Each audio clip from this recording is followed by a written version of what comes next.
오늘 이 말씀을 가지고 와서 조반을 먹으라, 이런 제목으로 함께 은혜를 나누겠습니다. 오늘 우리가 보는 본문은 요한복음 21장입니다. 이 요한복음 21장은 학자들에 따라서 보는 눈이 다릅니다. 어떤 학자는 요한복음은 20장으로 끝났고 21장은 후대에 덧붙여진 말씀이다, 이렇게 이해를 합니다. 우리가 지난 시간에 살펴본 대로 요한복음 20장 끝부분에는 이 책을 기록한 목적이 기록됐습니다. 예수께서 제자들 앞에서 이 책에 기록되지 아니한 다른 표적도 많이 행하셨으나 오직 이것을 기록함은 너희로 예수께서 하나님의 아들 그리스도이심을 믿게 하려 함이요 또 너희로 믿고 그 이름을 힘입어 생명을 얻게 하려 함이니라. 이렇게 요한복음 20장은 끝납니다.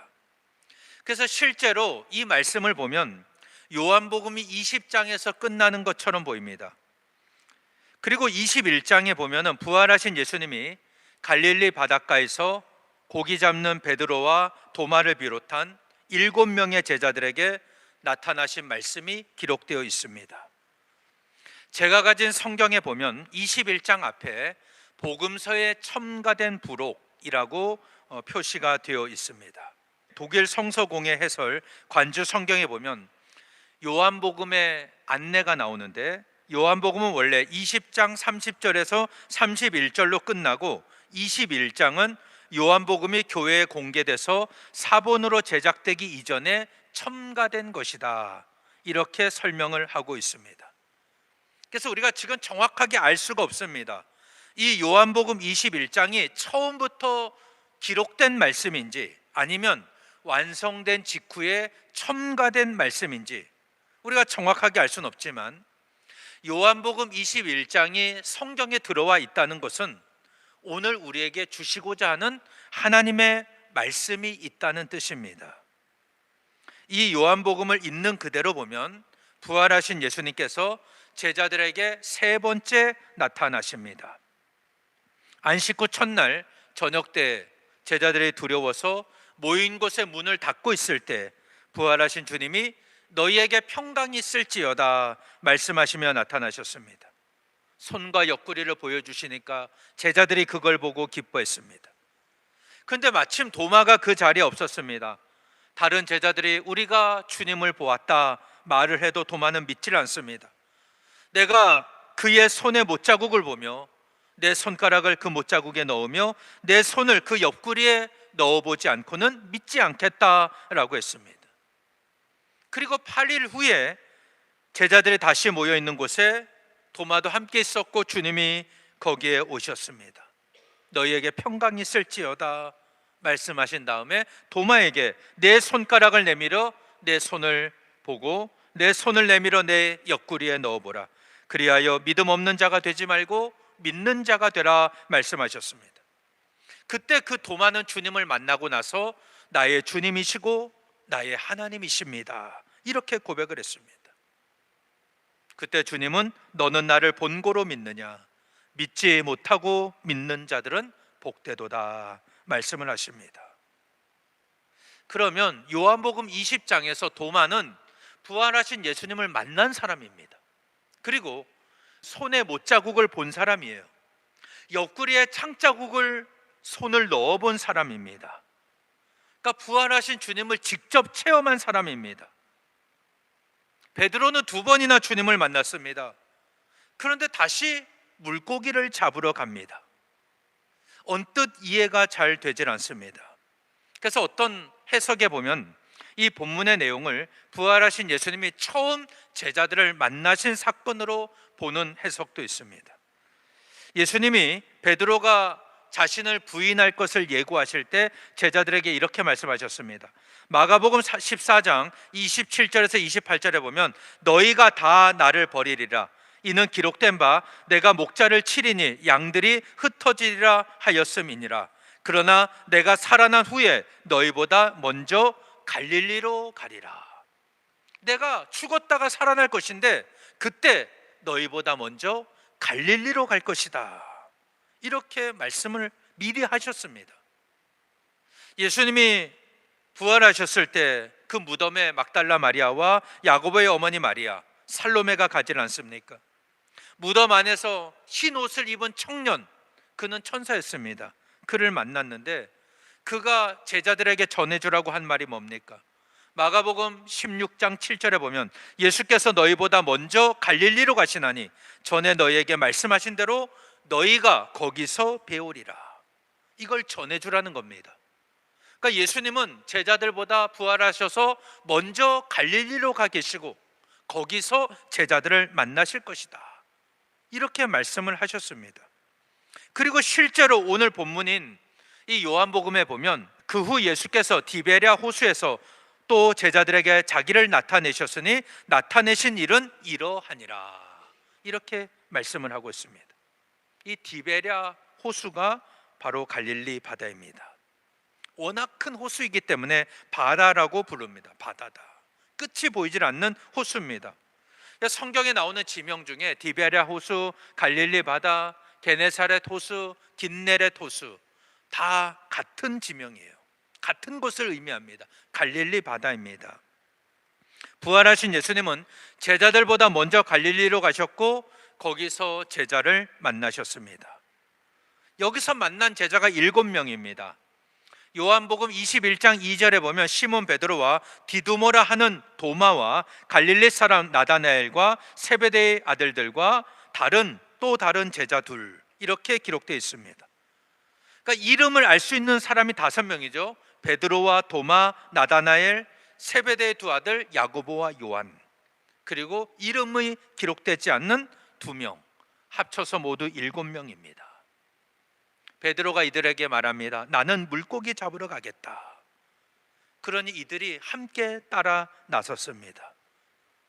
이들이 다 어부인지는 확실하진 않습니다. 그런데 물고기를 잡으러 갔습니다. 만약 이들이 아직 부활의 주님을 만나지 못한 상태였다면 지금의 이 상황은 이해할 수 있습니다. 예수님의 십자가 죽음 엄청난 충격이었죠. 모든 것을 자포자기하고 다 내려놓은 상태에서 물고기 잡으러 간 것으로 볼 수 있습니다. 그런데 베드로는 2번이나 예수님을 만났습니다. 도마도 예수님의 상처를 직접 만져본 사람입니다. 그런데 나는 물고기 잡으러 가겠다, 다시 갔다면 여전히 그 마음이 혼란 가운데 있었다는 뜻입니다. 그리고 이들의 믿음이 아직 온전한 믿음이었다라고 할 수가 없는 상태입니다. 부활의 주님을 만났지만 앞날에 대한 확신이 없었습니다. 그 심경이 아주 복잡합니다. 그래서 고향으로 돌아간 거예요. 갈릴리로 돌아갑니다. 예전에 하던 생업에 집중하면서 하루하루를 보내고 있었습니다. 그러면 그 일이라도 잘 돼야 하는데 이 또한 제대로 되질 않았습니다. 배를 타고 바다에 나갔지만 그날 밤에 아무것도 잡지를 못했습니다. 이렇게 밤을 새고 있는데 새벽에 예수님께서 바닷가에 서 계셨습니다. 그런데 이 7명의 제자 중에 아무도 예수님을 알아보지를 못했습니다. 베드로는 2번이나 부활하신 주님을 만났지만 알아보질 못합니다. 영의 눈이 그만큼 어두워졌다는 뜻입니다. 도마는 어떻습니까? 예수님의 손을 만져본 사람입니다. 그 옆구리에 손을 넣어본 사람입니다. 그런데도 아직 확신을 하지 못하고 있습니다. 예수님께서 찾아오셨지만 예수님을 알아보지를 못하는 것입니다. 참 답답해 보이죠? 근데 여러분, 이 모습이 바로 오늘 우리의 모습입니다. 우리는 신앙생활 하면서 내가 부활의 주님을 만났다고 생각합니다. 그리고 나는 주님을 믿는다고 생각하고 신앙생활 하고 있습니다. 그래서 어떤 때는 제자들처럼 굉장히 기뻐합니다. 도마처럼 나의 주 나의 하나님이십니다 고백도 합니다. 그런데 매일매일의 삶 속에 오늘 나와 함께 하시고 나를 찾아오시는 그 주님을 알아보지를 못합니다. 그렇다면 우리가 이 성경에서 한심하게 보이는 이 제자들의 모습이 바로 나의 모습과 똑같은 것을 알 수가 있습니다. 그래서 내 삶도 예수님을 만나기 이전의 모습으로 돌아갈 때가 많습니다. 세상 일이 내 뜻대로 되지 않을 때 시리에 빠져 살아갈 때도 많습니다. 밤이 새도록 뭔가 애를 쓰고 노력을 했지만 아무것도 거둔 게 없을 때가 많습니다. 그때 주님이 제자들에게 말씀하십니다. 얘들아, 너희에게 고기가 있느냐? 제자들이 대답합니다. 없습니다. 그때 예수님은 그물을 배 오른편에 던지라, 그리하면 잡으리라 말씀하셨습니다. 이 제자들은 어부입니다. 예수님은 목수 출신이에요. 그런데 이들은 말씀대로 순종해서 그물을 던졌는데 고기를 엄청나게 많이 잡혔습니다. 그물을 들 수가 없을 정도로 많은 고기가 잡힙니다. 이 말씀은 누가복음 5장에서 예수님이 베드로를 제자로 부르실 때 하신 말씀과 비슷합니다. 그때도 예수님이 베드로에게 깊은 데로 가서 그물을 내려 고기를 잡으라 말씀하시자 베드로가 말합니다. 선생님, 우리들이 밤이 새도록 수고하였으되 잡은 것이 없지만은 말씀에 의지하여 내가 그물을 내리리이다. 순종합니다. 그때 고기를 잡은 것이 심이 많아서 그물이 찢어질 정도였습니다. 다른 배에 있는 동무들에게 손짓해서 와서 도와달라고 합니다. 그 물고기를 건졌는데 두 배에 가득 차게 되었고 배에 잠기게 되었다. 이렇게 성경은 말씀합니다.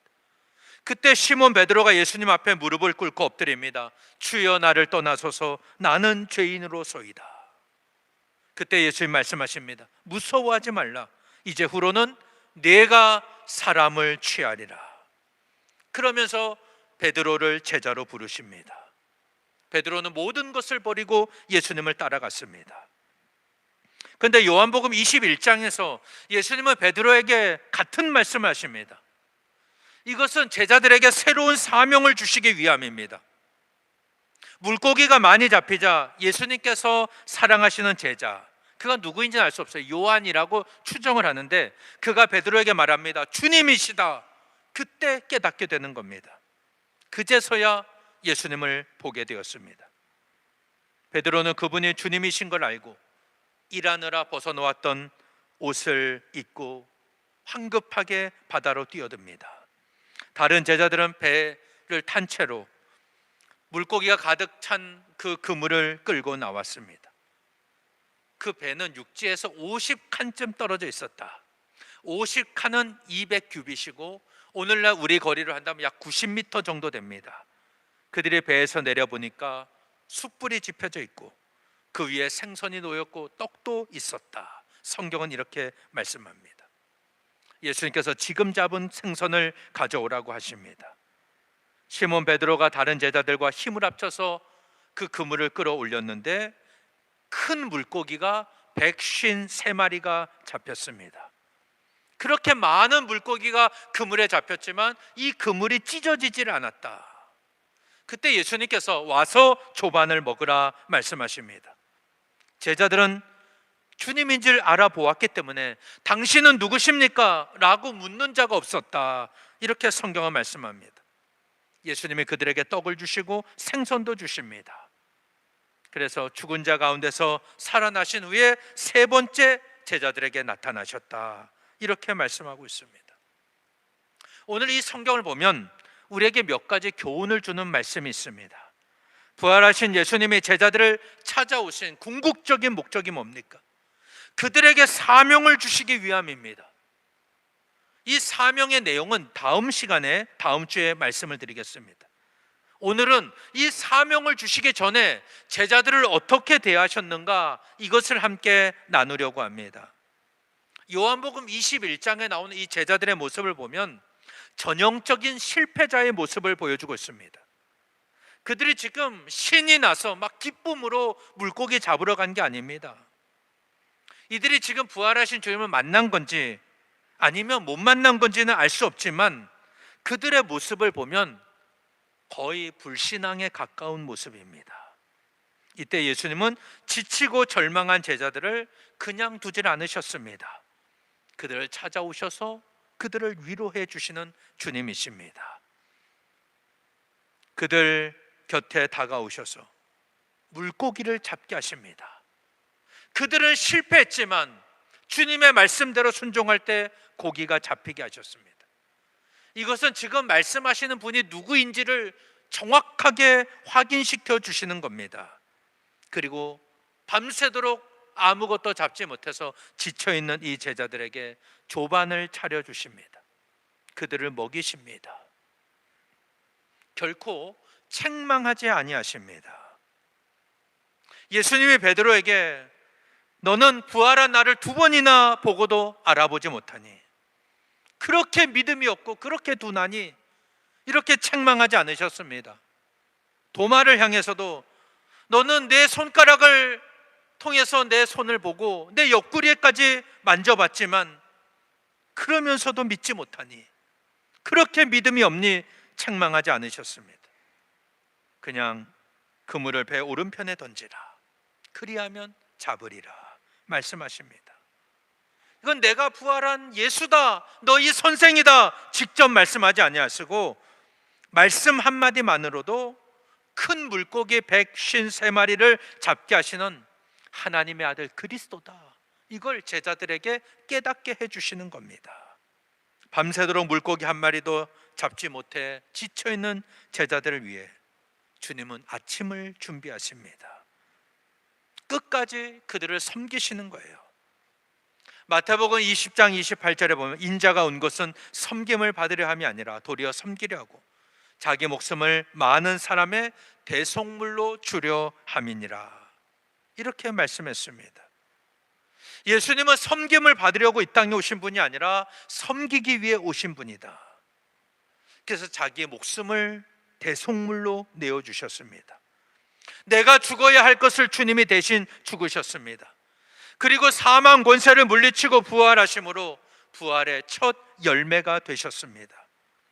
주님이 나를 위해서 대신 죄값을 치르셨고 부활의 첫 열매가 되셨기 때문에 우리도 장차 사망 권세를 물리치고 부활할 것을 믿을 수 있게 된 겁니다. 하나님의 은혜입니다. 예수님은 이것을 위해 이 땅에 오셨습니다. 나를 구원하시고 나를 살리기 위해 이 땅에 오셨습니다. 끝까지 우리를 섬겨주셨습니다. 그 주님, 어저께나 오늘이나 영원 무궁히 한결같은 분이십니다. 지치고 절망한 제자들을 그냥 놔두질 않습니다. 찾아가셔서 위로하신 그 주님은 오늘 연약한 우리의 육신과 우리 영혼을 위로하시고 회복시켜 주시는 분입니다. 그렇기 때문에 베드로와 도마를 포함한 이 7명의 제자들의 모습, 오늘 나의 모습입니다. 여러분, 우리가 얼마나 많은 시간 하나님을 예배하고 찬양했습니까? 여기 앉은 분들의 아마 대다수는 수십 년간 신앙생활 한 분들일 것입니다. 그러면 날마다 우리가 감사와 기쁨 속에서 하나님을 예배하고 찬양합니까? 우리가 부활의 능력으로 하루하루를 승리하며 살아가고 있습니까? 우리의 삶도 제자들의 삶과 똑같습니다. 똑같이 지치고 절망한 모습으로 살아갑니다. 밤이 새도록 뭔가 열심히 일을 했는데 손에 쥐어지는 것은 아무것도 없습니다. 그러나 우리가 알아보지 못할 뿐이지 주님은 지금도 내 옆에서 나와 함께하고 계십니다. 나를 섬기고 계시는 거예요. 나를 위해서 조반을 준비하고 계십니다. 지친 나를 위로하고 계신 분입니다. 왜 우리를 이렇게 섬기십니까? 왜 우리를 위로하시고 우리를 회복시켜 주십니까? 우리에게는 감당해야 할 사명이 있기 때문입니다. 그리고 제자들이 주님의 명령에 순종하여 그물을 던졌을 때 큰 물고기 153마리가 잡혔습니다. 그런데 그물이 찢어지지 않았습니다. 베드로를 처음 부르실 때 누가복음 5장 6절에서는 그렇게 하니 고기를 잡은 것이 심히 많아 그물이 찢어지는지라. 처음 예수님이 베드로를 제자로 부르실 때는 그물이 찢어졌습니다. 이것은 예수님의 능력이 그만큼 크다는 것을 보여주는 말씀입니다. 그물이 찢어졌지만 2배 가득 채우고 잠기게 되었습니다. 그런데 요한복음에서는 큰 물고기가 153마리가 잡혔는데 그물이 찢어지지를 않았습니다. 이건 무엇을 의미합니까? 주님이 이 땅에 세우실 교회를 의미하는 거예요. 이제는 교회 시대가 열리는 겁니다. 하나님의 아들 예수 그리스도를 고백하는 믿음의 공동체, 그 교회는 절대 찢어져서나 나뉘어서는 안 된다는 그런 말씀입니다. 교회는 복음으로 하나 된 공동체입니다. 에베소서 4장 3절에서 6절에 보면 평안에 매는 줄로 성령이 하나 되게 하신 것을 힘써 지키라. 몸이 하나요 성령도 한 분이시니 이와 같이 너희가 부르심의 한 소망 안에서 부르심을 받았느니라. 주도 한 분이시요 믿음도 하나요 세례도 하나요 하나님도 한 분이시니 곧 만유의 아버지시라. 만유 위에 계시고 만유를 통일하시고 만유 가운데 계시도다. 이렇게 말씀을 했습니다. 교회가 평안에 매는 줄로 하나 되어야 하는 이유가 뭡니까? 교회는 그리스도의 몸이기 때문입니다. 몸은 하나로 연결되어 있습니다. 팔과 다리가 다른 게 아닙니다. 다 한 몸입니다. 몸이 하나고 성령도 한 분이시고 주도 한 분이십니다. 믿음도 하나고 세례도 하나고 하나님도 한 분이시기 때문에 교회는 찢어지거나 갈라져서는 안 된다는 겁니다. 이 하나됨을 굳게 힘써 지켜야 합니다. 그 마귀가 하는 일이 뭡니까? 교회를 분열시키는 거예요. 교회를 깨트리는 것입니다. 우리가 기도하지 않고 깨어있지 않으면 이 하나됨은 깨질 수밖에 없습니다.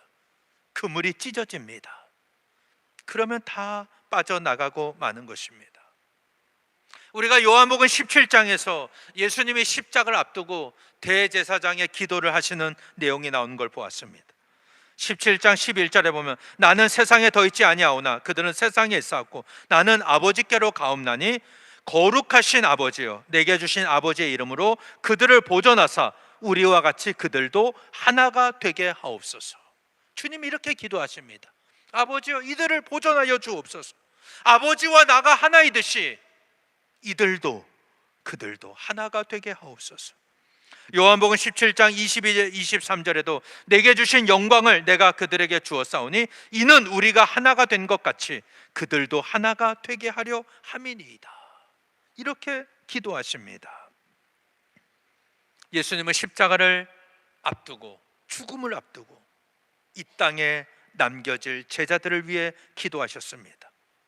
그 기도의 내용은 아버지의 이름으로 그들을 보존해 주시고 예수님과 하나님의 하나이듯이 이 땅에 남겨진 백성들, 성도들도 하나가 되게 해달라는 그런 기도입니다. 그리고 예수님의 제자들 안에 있고 하나님이 예수님 안에 계셔서 제자들로 하여금 온전함을 이루어 하나가 되게 해달라고 기도하셨습니다. 그러니까 주님의 기도를 보면 한마디로 정리하면 교회가 하나 되게 해달라는 기도입니다. 교회의 하나됨을 깨뜨리지 않고 하나됨을 보존하기를 기도하셨어요. 그래서 교회는 분열되면 안 됩니다. 저는 우리 교회를 볼 때마다 교회 결정에 성도들이 믿음으로 따라주시는 것 얼마나 감사한지 모릅니다. 우리가 사람의 생각으로는 서로 다를 수가 있습니다. 왜 이렇게 하는지 이해가 안 될 수도 있습니다. 그런데 중요한 것은 우리의 하나됨을 깨뜨리지 않는 것입니다. 어떤 결정을 할 때는 급박한 상황이 아니면 최소한 일주일 이상 기도하고 결정을 합니다. 우리 교회는 참 좋은 교회입니다. 좋은 성도들이 모여있는 교회입니다. 새로 오신 어떤 분이 저에게 이런 말씀을 하셨습니다. 우리 교회는 큰 다툼이 없이 평안하게 예배할 수 있어서 참 좋고 감사하다, 이런 말씀하셨습니다. 이 말씀 앞에 저는 참 감사하면서 더 겸손해야 되겠다, 하나님 앞에 더 엎드려야 되겠다, 우리의 하나됨을 깨트려서는 안 되겠다, 이런 생각을 하게 되었습니다. 사랑하는 여러분, 우리 교회는 주님의 피로 세운 교회입니다. 주님이 연약한 우리의 육신과 우리의 영혼을 위로하시는 분이에요. 뿐만 아니라 우리를 회복시켜 주십니다. 우리의 모습이 여전히 연약하고 부족하다 할지라도 이런 모습까지도 다 용납하시고 우리를 하여금 일어날 수 있도록 힘을 주시는 주님이십니다. 그리고 일어날 때까지 기다려 주시는 분입니다. 혹시 내 뜻대로 되지 않아서 지치고 낙심되어 있지는 않습니까? 만일 지금도 버티기 힘들다면 한번 조용히 눈을 감고 내 옆에서 나와 함께하고 계시는 주님을 만나시길 바랍니다. 제자들은 밤새도록 고기를 잡았지만 아무것도 잡지 못했어요. 새벽에 주님의 바닷가에 계셨습니다. 그 주님을 보았지만 주님인 걸 알아보질 못합니다. 우리가 절망에 억눌려 있으면 주님을 알아보지를 못하는 거예요. 주님이 지금 나와 함께 계시고 나를 돕고 계시고 나와 동행하고 계시지만 그거를 깨닫지를 못하는 것입니다. 우리가 주님을 발견해야 하는 이유는 주님의 위로와 회복을 체험한 사람만이 사명자로 쓰임받을 수 있기 때문입니다. 주님이 우리를 그 사람을 보내시는 거예요. 그 사람을 주님이 사용하시는 겁니다. 그래서 베드로에게 그가 어떻게 죽임을 당할지 남들 신경 쓰지 말고 너에게 주신 사명을 붙잡고 끝까지 가라, 그렇게 말씀을 하시는 겁니다. 교회는 평안하여 든든히 서가야 됩니다. 평안에 매는 줄로 하나 되게 하신 것 힘써 지켜야 됩니다.